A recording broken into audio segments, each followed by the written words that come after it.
LED पर और आस्था channel पर, जिसके सिर, गर्दन,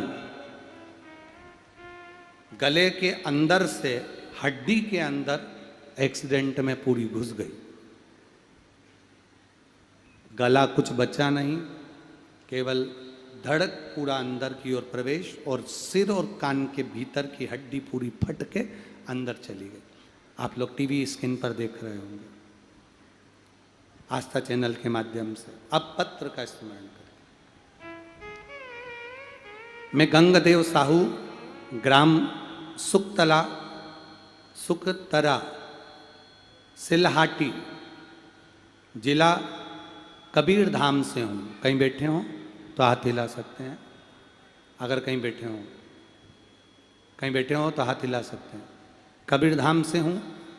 मेरा मंझला पुत्र राकेश कुमार साहू, जो लगभग 23 वर्ष का है, उसका 15 फरवरी 2023 को शाम के समय एक्सीडेंट हो गया था।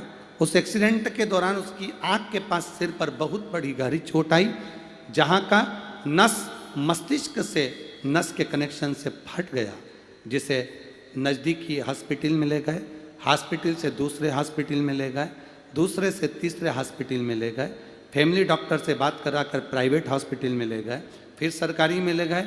सभी डॉक्टरों से संपर्क किया। अस्पताल संकल्प हॉस्पिटल रायपुर में उसको भर्ती किया गया और भर्ती करने के बाद उसको वेंटिलेटर पर डाल दिया गया।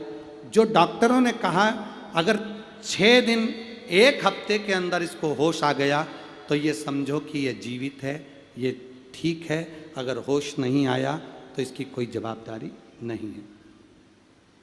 बेटा है गुरुजी, क्या करा जाए? तब किसी ने कहा कि शंकर भगवान पर 1 लोटा जल समर्पित करो, बाबा से विनती करो, वो जल चढ़ाया हुआ इसको ला कर दो। उसी समय पर महाशिवरात्रि थी गुरुदेव, आपने अभिषेक करवाया। बेटा हॉस्पिटल में कैसे अभिषेक करें, पर बाबा से विनती कर कर घर के लोगों से कहा अभिषेक कर कर एक बेलपत्री जरूर उठाओ, बाबा चाहेगा ना तो मेरा बेटा अगले साल अभिषेक में जरूर बैठेगा। बेलपत्र उठा ली, अभिषेक करा। घर के लोगों ने मन मार कर रोते रोते, जो पड़ा हो होश नहीं, केवल एक शरीर पड़ा है, उसमें कुछ भी कंपन नहीं। डॉक्टर ने कहा अगर होश आ भी जाएगा तो ये बोल नहीं पाएगा, शरीर काम नहीं करेगा, माइंड काम नहीं करेगा, ये कोमा में रहेगा। जब बेलपत्र उठाकर उसके पलंग के पास रखी, बेलपत्र उठाकर जब उसके पलंग के पास रखी, गुरुदेव पशुपतिनाथ के व्रत का संकल्प किया, बाबा से विनती करी। बाबा, सियोर वाला महाराज कहता है जो श्रावण महीने की शिवरात्रि का अभिषेक करता है उसकी मुराद बाबा पूरी करता है। बाबा मेरा बेटा जल्दी ठीक करना। बाबा से विनती करा गुरुदेव। वह 6 दिन बोला था डॉक्टर, बाबा की कृपा से अभी भी 6 दिन निकले, 7 दिन निकले। डॉक्टर ने कहा कि अब इसमें कुछ नहीं बचा। हमने कहा 2 दिन और रख कर देखो, बाबा की बेलपत्र इसके पास में है, हमारा मन कहता है जरूर ये कंपन करेगा, बोलेगा। 10 दिन निकल गए, शरीर में कंपन नहीं आया गुरुदेव। तब डॉक्टर ने कहा इसको ले जा सकते हो। हमने कहा 1 दिन और रखो। बेटी से कहा शिवजी पे जल चढ़ा, कपड़ा गीला करके ला, इसके मुख पर फेरेंगे कुछ तो बोलेगा। जब बेटी कपड़ा गीला कर लाई, उसके तन पर मुख पर फेरा गया। 20 मिनट बाद उसका शरीर कंपन करने लगा और उसका शरीर बोलने लगा। गुरुदेव अब शरीर में कंपन तो आ गया, पर यह पहचानता नहीं था, क्योंकि माइंड में लगी थी तो पहचानना बंद कर दिया था। हमने भी चिल्लाकर श्री शिवाय नमस्तुभ्यम बोलना चालू करा। डॉक्टर कहने लगे ऐसे हॉस्पिटल में क्यों चिल्ला रहे हो? हम शंकर का नाम लेकर चिल्लाते। उसने हमारी ओर ध्यान देना चालू करा। धीरे धीरे उसके माइंड ने काम करना चालू करा।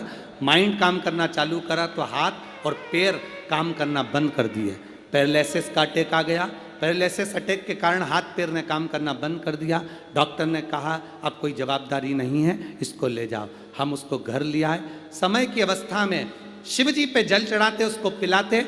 बाबा की कृपा से आज उसका हाथ पैर दोनों काम करने लगा और वो भी शिव महापुराण की कथा में आया है। बाबा को प्रणाम करने के लिए। कहीं बैठे हो बैठे हैं कहीं? एलईडी के पास में हाथ हिलाओ जरा। अच्छा, दूसरी बार एलईडी के पास आए हैं साथ में? साथ में आए हैं क्या? आए हो तो आ जाओ। अगर आए हो, आपका ये बेटा तीसरे नंबर का अगर आया हो तो आ जाइए। गुरुदेव, बाबा ने मेरे बेटे को वापिस करा और अब वो चलता भी है, हाथ पैर काम करता भी है। शिव तत्व इसी को कहते हैं।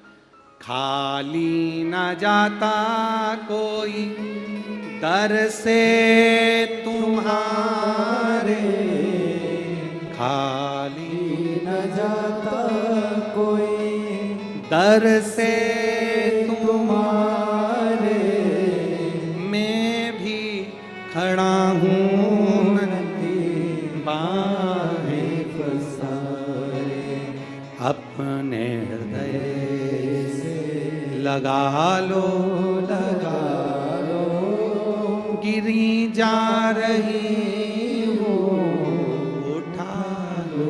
उठा लो। शिव तत्व इसी को